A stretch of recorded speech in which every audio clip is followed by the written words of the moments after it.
Alrighty then, Successful Indie Author 5-Minute Focus, episode 753, Imminent Failure. Oh, there he is. Sorry, he had his first walk in the dark and breakfast, so he's good to go for a little while. Can't go out for another hour until it gets light out. Alright, Imminent Failure. You've published a bunch of books but aren't getting any traction. What now? You've failed! Maybe, maybe not. You can't build anything without having a foundation. Yes, there are houses on stilts. No, I would never live in a house on stilts because steps. But they do have foundations. They're just minimized as opposed to one big slab. So did you build a foundation for your author business, for your house? What did you write? Did you write with the reader in mind?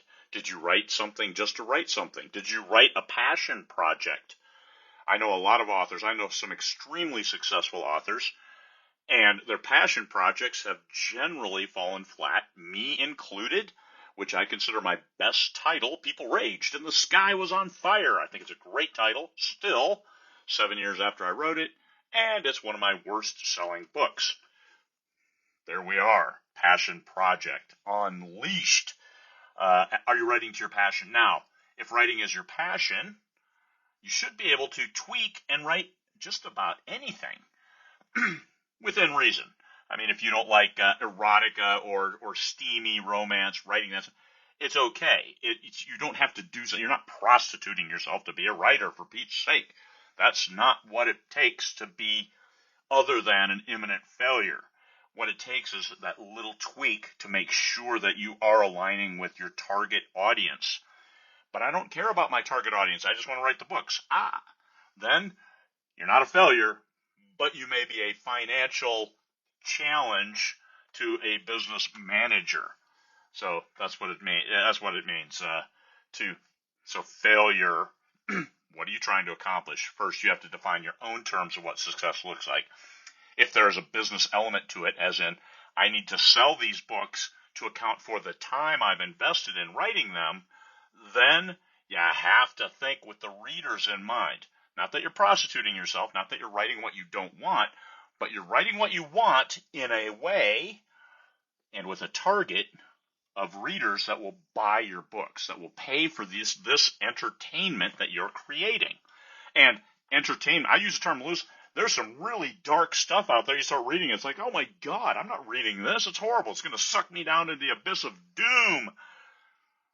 But it appeals to a target audience. If it's written in a good way, that the abyss of doom is where people hang out and cling to your words, then yes, write it that way.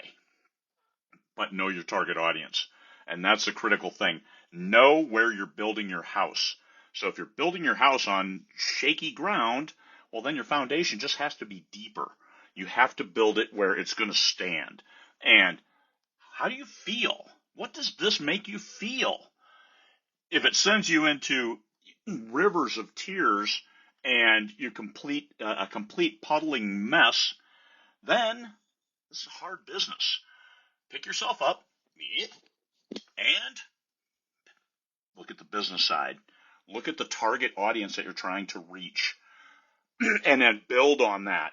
So you can't write, like me, 3 different genres, your first 4 books, and expect to find any traction. There's no foundation in 4 books written in 3 different genres. Had I stuck with one genre, I could have found traction earlier. Now, I did find traction, but I wrote 13 books that first year, over 1 million words. 6 books in one series, 3 books in another series. Traction. And I got traction. I had a foundation, and from that, all the good things that followed came about. So it's art. The art is you have to tell stories in your way, in your voice, and that's what will connect you to the readers.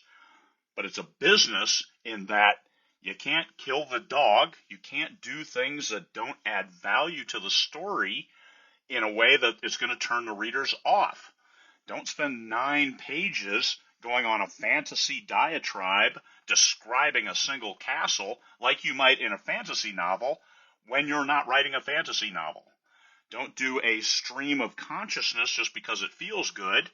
Sometimes your editor is right when they say, you've got 9 pages here of stream of consciousness that the readers probably don't want to read. Okay, take it, put it aside, put it on your blog and say, here were some thoughts I had while writing this book.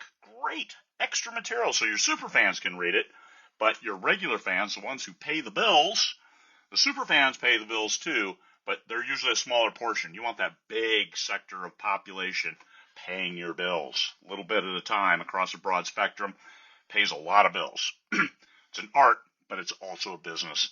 Keep that business in mind. Put those emotions aside for a bit and tweak your business. Don't have to write what you don't want. Don't write erotica if you're not writing erotica. Write what you want, but with the reader in mind. Neither failure nor success is inevitable. It all depends on what you do. What do you learn from each new title? What do you learn from the business as you're writing, as you're selling, as you're moving forward in this career? Even if you have a day job, that's fine. But you can still have a second career as an author for whenever you retire. Hey, I've got these books. I'll keep writing. I'll write off my trips to great places because I'll put them in a story. That's all great stuff. Writing with the reader in mind. Building it as a career, little at a time. Even if you write a book a year, book every 2 years, it doesn't matter as long as you're building a foundation. If you're just writing a one-off book in a different genre every 2 years, you're never going to have that foundation. You're going to have a house on stilts, built on the sand, and without any kind of piles driven below those pilings. It's just going to be standing there. So you don't want that. What you want, house on a foundation, build your foundation, and then you'll start seeing traction. Make sure you define what success looks like, because if you know what success looks like, then you also know what failure looks like. And are you doing what you need to do to achieve the first and not the second? Peace, fellow humans.